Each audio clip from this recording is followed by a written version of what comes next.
episode 152. Are you ready to take your eBay business to the next level? Then hold on, because Ron and Ali are going to take you into the fast lane with the latest tips and insights from some of the biggest and most successful sellers here on the So You Want to Sell on eBay podcast.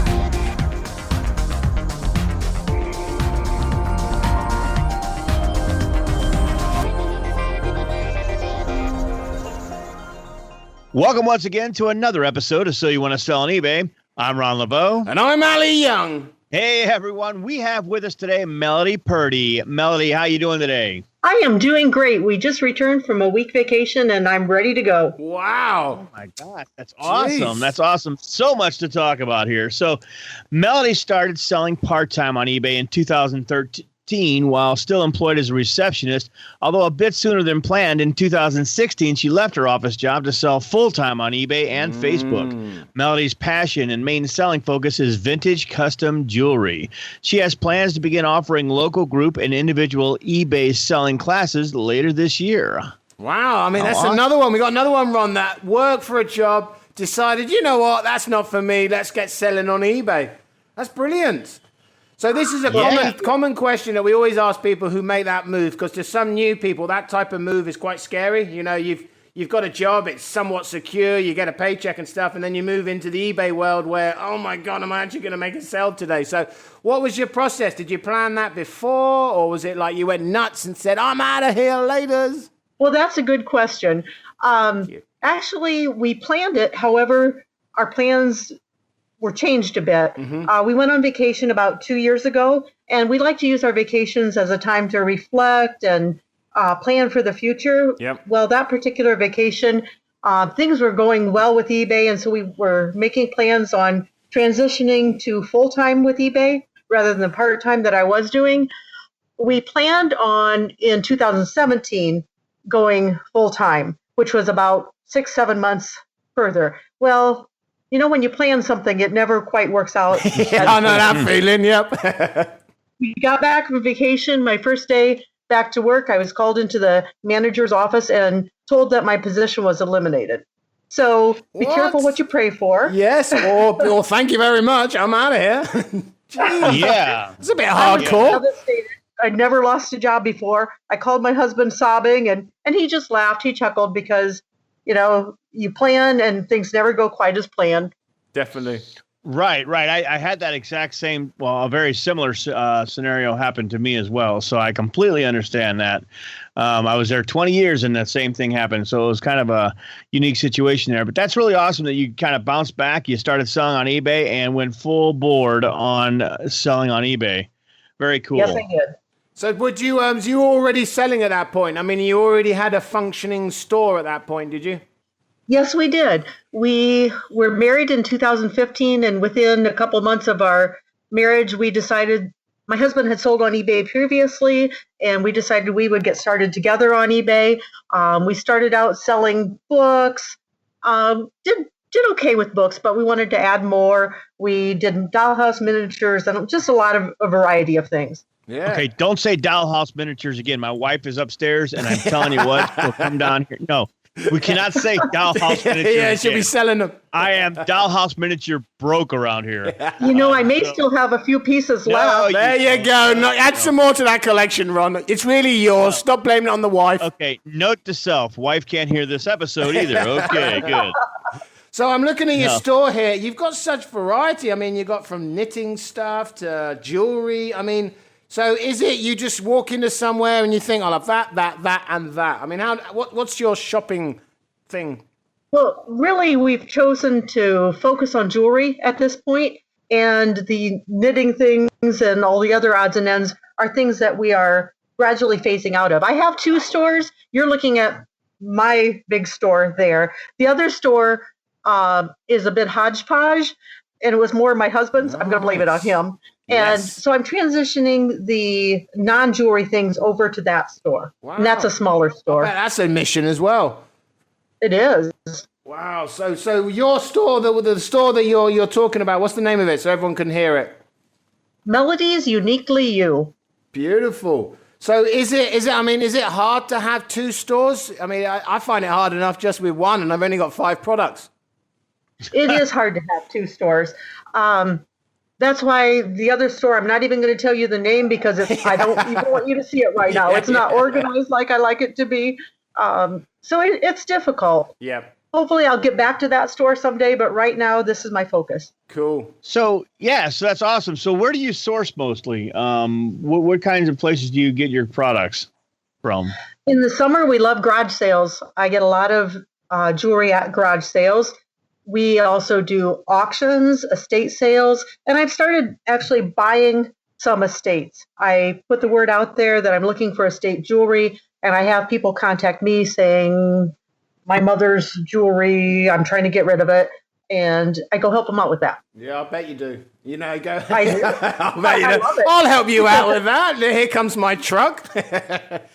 So what's the sort of average day in your world? I mean, do you have set routines where you shop on a Monday, you go out shopping on a Tuesday? I mean, what's your sort of method to this madness, as I like to call it?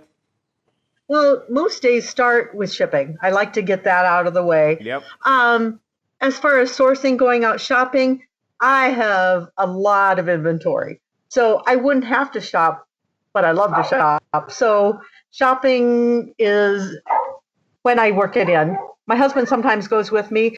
He knows more than most men should know about jewelry. Oh, my God. Oh, man. Yeah, that's brilliant. That's pretty awesome. But you know what? The cool thing about it is you guys work together, and it just sounds like that's a good part of the plan. We do. Although he's very busy with his full-time job, he'll occasionally help me take the packages to the post office and that kind of thing. He'll do listings now and then. He might find some train magazines at a garage sale that he is interested in, and so he'll list those, but I make him do it on the other site, not my site. Yes, there you go. Not touching my site. That's mine. That's right. You got it. Yeah, exactly. So, wow, it's just, I'm just amazed, and we've been doing this for a few years now. I'm just amazed at how people can really manage their time with all this stuff. So you say there's 2 of you, but really there's just mainly you doing this. But like, you're taking the pictures, you're putting the listing on, you're sorting out the shipping. I imagine it is Correct. a full-time job to do what you're doing. It is. It is. Very much so. And then some. And then some. So do you have any, I know some of your pictures, do you have a sort of method to taking pictures? You know, like you're using a phone. What's your method with that? No, I have a regular camera, digital, of course, and I use a lightbox. Okay. I usually take a number of pictures at a time. For example, if I go garage sailing, I try to take all those pictures within a reasonable amount of time. And then I sit down and list. Yep. I may not get all the pictures, the listings done for all the pictures, but I come back to those. Okay. That's what I aim for. So do you, because we've had different thoughts on this before, do you start I'll list all the expensive items first and then I'll do the cheap items? How you do that? Like, how do you sort of work out your time with doing that? Or do you do like one sort of genre at a time? No, I pretty much mix it up. Okay. Yeah, definitely. Mix and match. There's definitely several different schools of thought on that. Some people are niche down to, I only sell candles and European candles at that, and some people are just like, anything that'll sell, I will sell on eBay. So, it just kind of works out, and everybody wins. Everybody wins. The candle sellers or the niche people, they win because they love what they do, and you love what you do. That's really, really cool. And jewelry pretty much is my niche. It is, is it? Right. Yeah. Yeah. So definitely. You can tell, like, because dealing with jewelry and maybe dealing with stones, I imagine there's a lot of fakes and stuff like that. So do you have the eye to know what's real and what's not? In costume jewelry, a lot of pieces have a signature on the back. Yep. And I've learned those signatures. There are some fake signatures out there. I research my pieces before I list them. For the most part. Now I know a lot of the signatures now. I don't have to research every piece anymore. But I do watch out for fake. It's mostly costume jewelry I sell. Okay. So as far as, precious metals, precious stones, I don't have to watch for that a lot. Yeah. Yeah, no, that's cool. I mean, so when you first started out, did you already have a head start on costume jewelry or mostly learned everything by selling? Mostly learned everything by selling. I've always loved jewelry. But what woman doesn't love jewelry? Yes. Yeah, we know that. I'm glad yours is costume, though. Another reason my It's wife the will cheaper not be able to listen to this episode. So I've immersed myself in researching. Okay. I own probably 50 books on vintage jewelry. I haven't read them all clear through, but I use them as references. Yep. But you don't have to start out by buying 50 books. I've accumulated them. Yep. You can start out However you want. however you want. That's correct. That is, again, the thing of eBay. Yeah, and we've got a lot of people that listen to the show that they're thinking about starting an eBay business, or maybe they already have one and they're struggling with it. What kind of advice would you give to the person who has just started, selling on eBay? They're not sure what their niche is, but they believe that they can do well on it if they stick with it. Have confidence. Don't be afraid to step out of your comfort zone. Learn from others. You don't have to reinvent the wheel. Learn from others. Ask advice. Yep. That's awesome, because there's enough social media, Facebook groups and things like that, out there where people would give you the free advice and help you get there. I mean, you don't have to do it alone. I know the sellers Ali and I talked to that, just been doing this since 1995 before Facebook and everything was around. Those people did it all by themselves. Those days are gone, though. We can, join many, many, many Facebook groups and get the help and advice from others. And I wish I would have known that when I first started 5 years ago. I didn't know those resources were out there, and I learned a lot on my own. But now knowing they're there, I encourage people to use those resources. Definitely. Why not? I mean, why not? And like Ron says, they're all free. There's a great one, Ron. I think it's called the So You Want to Sell on eBay one. I'm not sure if you've ever heard of it.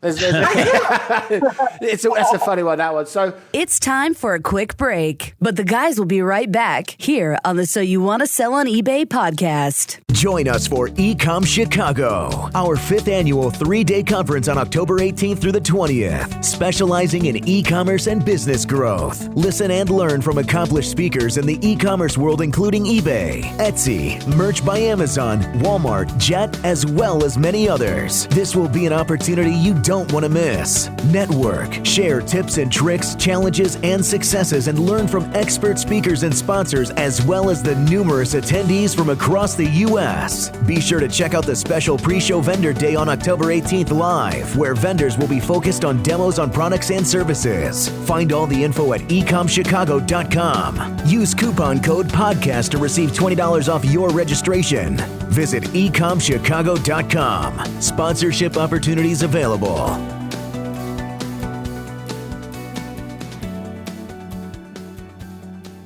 A repetitive question among eBay sellers is, how can I sell more? Another one is, what solutions should I use to grow my business? Today, we have an answer to both. 3D Sellers. It is a first-of-a-kind platform that combines all vital solutions for eBay sellers under one dashboard. 3D Sellers has powerful tools for you to increase sales. 3D Sellers will boost your feedback score with a smart feedback reminder. 3D Sellers will give your listings a professional look and bring repeat business with professional cross-selling emails, and it is easy to use. There are other tools too. 3D Seller combines all the tools you need. Just visit 3dsellers.com and start a free plan now. It is already trusted by over 200,000 eBay sellers. And now only So You Want to Sell on eBay listeners get a 20% discount for a pro plan. Just use the code podcast. Visit 3dsellers.com now and get ready to sell more. Check us out online or on social media. Facebook.com/So You Want to Sell on eBay and Twitter at Your eBay Podcast. this is amazing. So I always like this question because, I just imagine you eBay sellers are out there and you see a lot of weird stuff. But what's one of the weirdest things you've seen or you've sold? I mean, what is it for you? Okay. Yeah, she's got one, Ron. Look at that eyes. Look at the eyes on that. I got a good one. I could probably show you a picture even. A taxidermied toad. Frog or toad, I don't know. It was big, it was ugly, Nice. It was scary, but I sold it. No. Oh, my God. Wouldn't it be weird if I just showed you my shelf and I showed it to you? That's kind of weird, right? Are you the one who bought that crazy thing? He's got pins in it and everything. Wait, did I give you positive feedback? Yeah, I did buy that. Yeah. Crazy, Well, I haven't gotten any negative, so you couldn't Wow. have given me.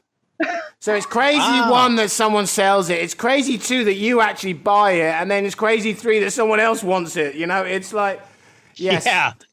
Well, I don't think I knew I didn't know I was buying it. We buy from a local auction quite a bit, and we buy box lots. Yep. And you see a few pieces in the top of the box, but you really don't see the whole thing. And somebody obviously had a frog or toad collection, all kinds of figurines. And it was when I dug deep into the box that I found this ugly thing. No. Okay, so you didn't know you were buying it, but the seller did. Yeah. I mean, I'm sorry. No, you as a seller didn't know you were what you were buying. The buyer. But the person who bought it from you did. So that tells you pretty much if you don't know that if it'll sell on eBay, just know that it will. Yep.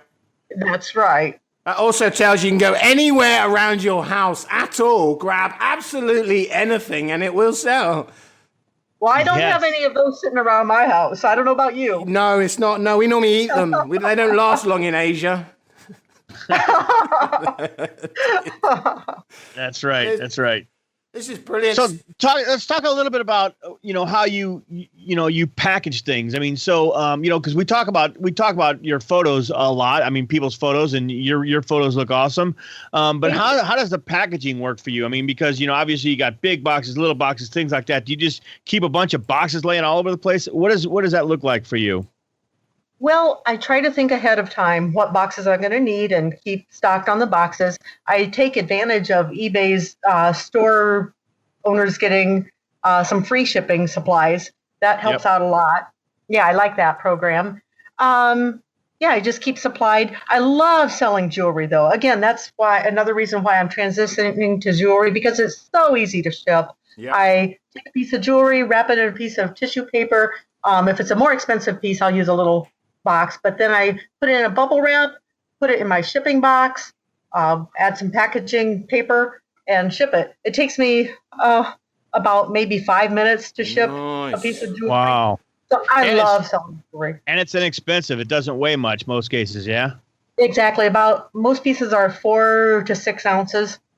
That's all packaged. So I can use first class shipping for most everything. Unless the value is over $20, then I bump it up to priority. Yeah, and Ali, I don't know if you've caught this yet or not, but she does like selling custom jewelry. I think just for the record. I'm getting this feeling, Ron. It's flowing through the Skype. Yes, but it's great though, because you found something.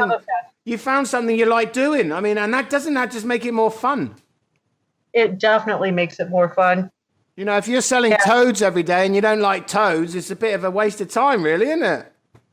Exactly. I don't know that I would have stuck around selling eBay this long if I was selling toads every day. And where are you going to get that many toads? I mean, just really. I've got a source, Ron. I know a man who knows a man. I see. Okay.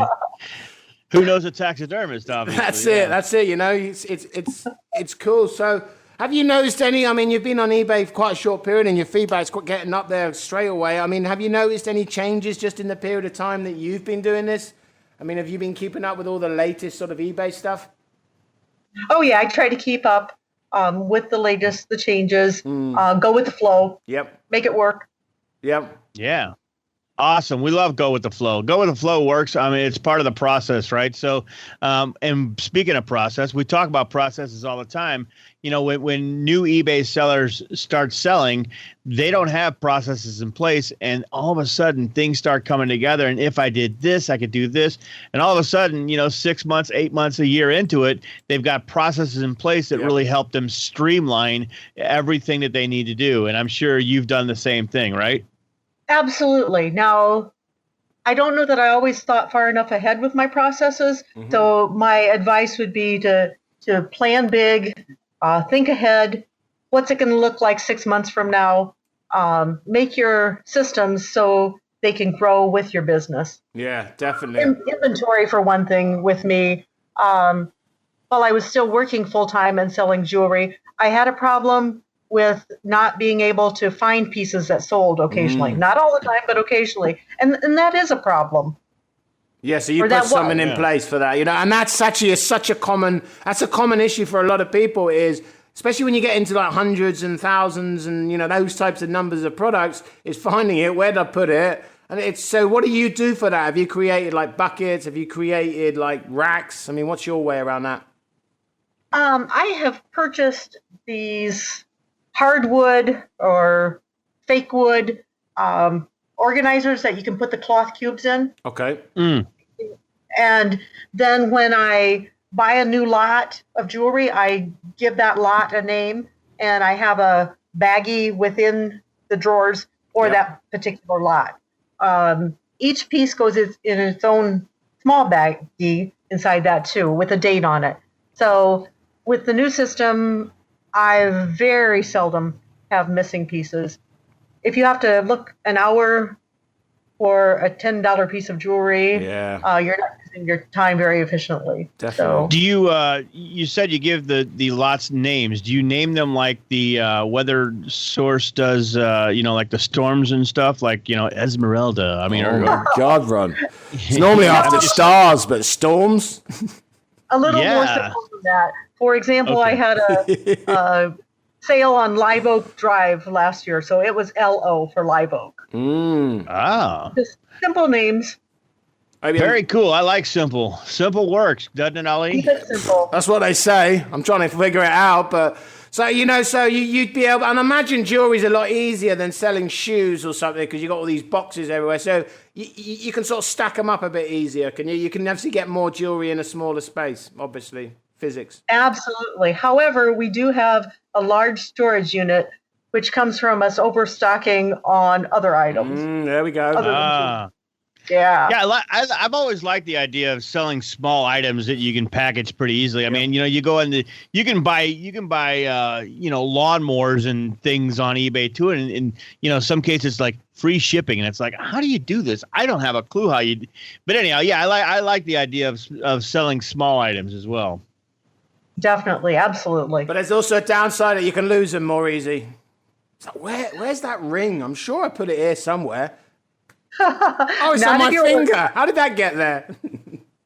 Oh, yeah. That is a problem at times. Do you have like I call it a secret stash, but do you have your area where you see something? That's not going on eBay. Yes, I do. You do. Is it getting bigger? Is it getting My larger? collection has really grown. Yeah. Are you the kind of seller that goes to a garage sale and buys the shoes you like in the same size you wear? And they never end up on eBay? Not the shoes, but the jewelry. The jewelry, sure. Yeah. You got like plan B ready, so if that doesn't sell, I know where it can go. Or if I really like it, I list it extremely high. All right. Oh my God, you manipulate. And then someone comes in with that, like that, that frog and buys it just because they want it. Oh no, I didn't want the frog. I didn't price him that high. Who wants a taxidermied frog, a stuffed frog? I don't know. I probably would set it on my desk. Yeah, it's something different. So how many hours you reckon you work a day then? Oh, a good 8 hours, possibly more. It depends on the day. Depends on what I have planned. Because I also heard you before, right at the beginning, you said, I've just got back from holiday, or vacation as you call it over there. Same thing, different thing. So how do you, when you're on vacation, how do you do that? Do you put your store on hold? Do you have some people shipping out while you're away? I mean, what's your process for traveling the world? It's just me. I put the vacation note on my store telling what day I'd be back, but I also changed my shipping policies. Instead of the 1 business day, I changed it to 10 business days. And then in the middle of my vacation, changed it to 5 business days. That's smart. I'm sure that the shipping point can discourage people if they see it's 10 days. So that's why in the middle of vacation, I will, adjust it down to 5 days and to 3 days. Okay. And that worked really well. My sales were slower, but that's to be expected. Yep. But overall, I had 13 packages to ship today, and that's not too bad for being on vacation. Definitely. I was going to say, you're making money while you're on vacation, man. It can't get, that's not terrible, right? I love hearing that cha-ching. That annoying cha-ching. Yeah. It's making. I can imagine everyone's just lying there on their beds on the beach, and all you can hear is ka-ching, ka-ching, ka-ching, ka-ching. Everyone's on holiday from eBay. Yep, it's a good sound. Yeah. Oh, did you sell someone as well, Fred? Did you? Oh, cool, mate. Yep. Ron and Ali will be right back after this short break. So, you have an idea, a big idea, and you're ready to jump into the world of e-commerce. Awesome. But where to start? The answer is only a click away. At solutionsforecommerce.com, you'll find available services to help manage, audit, or even build your e-commerce site from the ground up. With over 10 years of experience in developing and managing channels on sites like Amazon, eBay, Shopify, and Etsy, Solutions for E-commerce can help you to grow your small or large business. Take a step back from the technical and do what you do best, and let Solutions for E-commerce handle the tedious stuff like creating, reviewing, adding, or removing listings, setting up or organizing store categories, even merchandising and customer support. Find out why their clients say that their business wouldn't be what it is today without the help from Solutions for E-commerce. Visit solutionsforecommerce.com and take your e-commerce business to the next level. That's solutions, the number 4, ecommerce.com. Use promo code eBay at checkout for an exclusive So You Want to Sell on eBay podcast discount. Be sure to check out So You Want to Sell on eBay.com for the latest podcasts and all the information you need to get selling fast. Brilliant. Wouldn't that be cool? Where do you see yourself in the future then? What's your plans? Well, I have several things I'm currently working on. Utilizing videos more. I think you had seen one of my videos, and that's maybe one of the things that attracted you to my store. Yep. That was the first video I had ever done, by the way. Yeah, and I plan on continuing to do more of that. I want to start eBay classes, giving eBay classes locally. I'm in the process of doing that. Hopefully by October, I will be offering classes for those who want to get started on eBay. Just a 4-hour, half-a-day class for beginners and an alternate class for advanced or intermediate. Nice. Yeah, no, that's really cool. I mean, sharing that knowledge that you've learned, I mean, in helping others do the same thing, right? Correct. Another thing I'm trying to work on is increasing the average price of the items I sell. Okay. A lot of items now I sell for around the $10 range. I'd like to increase that to 20 and up. Go to 50. Yeah, while you're there, stick an extra buck on. Yeah, why not? So that's an idea, because you know what? Everybody has to have goals, right? And if you continue at the $10 range, you'll always do, if you always do what you always did, you always get what you always got. So if you stay at the $10 range, that's what you can expect. But if you bump it up, to $20 or $30, then your profits will be higher and your expenses will be higher as well. But, the end result is you're going to be growing your business, which is really awesome. Correct. The problem is finding the higher price pieces. But I'm working on that. Oh, so you're not taking your pre-existing pieces and just whacking them up a price. You're trying to find higher end prices, higher end products. I'm doing a little bit of that too. Okay. I sometimes undervalue my items, and I found if an item isn't selling, raising the price will sometimes help.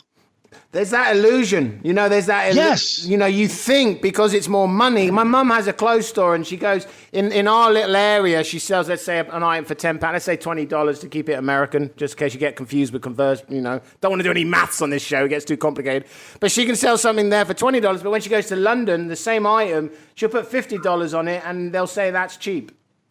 Uh-huh. Yeah, and the analogy is this, right? So if you had a pair of tennis shoes, the exact same pair of tennis shoes, right? And you set them on the shelf, maybe in different colors. You set one for $60, you set one for $120 and one for $150.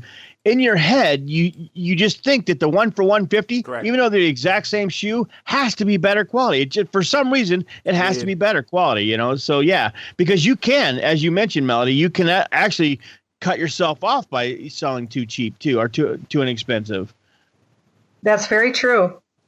And in my line of product, I have a lot of items that are one of a kind. Yep. They can't find the same item easily on eBay or other venues. So would you ever use auction for that, or would you just keep to buy it now with that? Probably keep the buy it now. Okay. I find that does better. I do some auctions, but I'm a little scared to price things at $9.99 to start when I know they're worth $129. Yep. It's a bit scary. It's a bit scary. Oh my God, I hope that sells. Having nightmares at night. Exactly. So, and that, like anything else, the beautiful thing about eBay is you can do what's comfortable for you. So if you're not comfortable with auctions, and other people might be, you don't have to. It's really kind of cool. Everybody's business is their own. But that being said, I like to utilize the auctions. Even if I know that my price is high, I still want to put my item out there and get people watching it. That way, when I switch it over to a buy it now at a different price, I've got people watching it. And it may sell as a buy it now. Amazing. So do you have like regular customers? They're coming back, or are they all pretty unique every sale?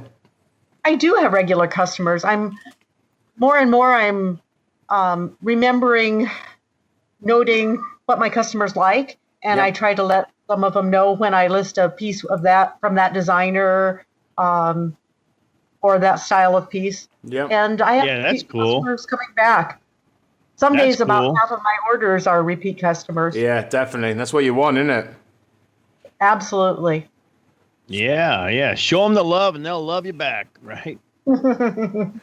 So it sounds like you just built this little empire, you know. And I can just see you getting bigger and bigger, and you got so much knowledge with this, and it's just fun. It's got to be fun, isn't it? It is fun. When you sell a product you love, it is fun. Especially when you bought it for 20 cents. Exactly. And it's like, oh, $50, bloomin' heck. Exactly. Now Heck.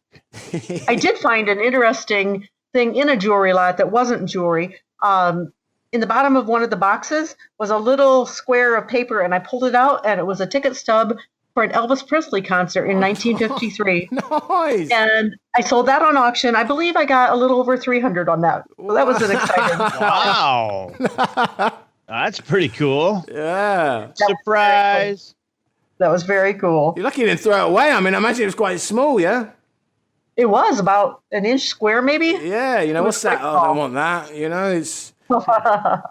So if you're, so for that person, we talked about it a little bit, and we're running out of time here, but for that person who doesn't know what their product is, what's your way that you research something that, you also mentioned you're quite unique in some products, so like that Elvis Presley ticket. I mean, how did you know what to put that in? Where would you find that sort of information? I actually did find some others on eBay. Okay. I research on eBay, first of all. If I can't find a similar piece on eBay, then I will sometimes go to similar auctions and check them out as well. Yeah. And then I suppose it's trial and error from that point on. It is. Sometimes I can't find a similar piece, and so I put it where I want to put it. Yeah. That's right. You're the boss. That's right. You're the boss while you're on your holiday, on your vacation and stuff. So, Melody, we sadly run out of time, but it's brilliant. Thank you so much for joining. I really hope that you get this group thing set up, because I could see you can help people. You've got this real easiness about you, and people who are brand new to this, it does look like rocket science, because there's so many different variables to sell. But I think, if they come and visit you, I think you can really help a lot of people. So thank you. I know you were nervous, but look at you. You're like a pro. Well, thank you. I've enjoyed it. Yes, we're not as bad. Ron's not as bad as everyone makes out to be. Everyone, Ollie? Everyone. I've never met a person who doesn't think, So anyway, get back to the show. We'll post all the notes of the interview, and you said you had an image as well, so send that over. We'll put that on the show notes page. You can find that at www.soyouwantasellonebay.com/show notes. But Melody, before you leave us, what's your eBay store? What's your Facebook? I mean, how can people sort of contact you? My eBay store is Melody's Uniquely You. Okay. You can contact me through there. Or on Facebook, my Facebook page is Uniquely You Vintage to Modern Jewelry by Rommel Collectibles. Excellent. Wow. Okay. And then just go over. Facebook page. That's just the Facebook. Okay. So make sure you go over the show notes for Melody's podcast. Check that out. You'll be able to grab the links from there and grab hold of her. Thanks once again for joining us, Melody. It's been absolutely awesome. From everyone here at So You Want to Sell on eBay, I'm Ali Young. And I'm Ron LeBeau. That's all for this episode of So You Want to Sell on eBay. Be sure to check out our next episode or any past episodes by going online to soyouwantasellonebay.com. Also, be sure to follow us on your favorite social media sites, facebook.com/So You Want to Sell on eBay, and Twitter at Your eBay Podcast. Thanks for listening, and until next time, happy selling. Have an idea for a topic or know someone who would like to be on the show? Let us know. Just go to www.soyouwantasellonebay.com/interview. We look forward to hearing from you.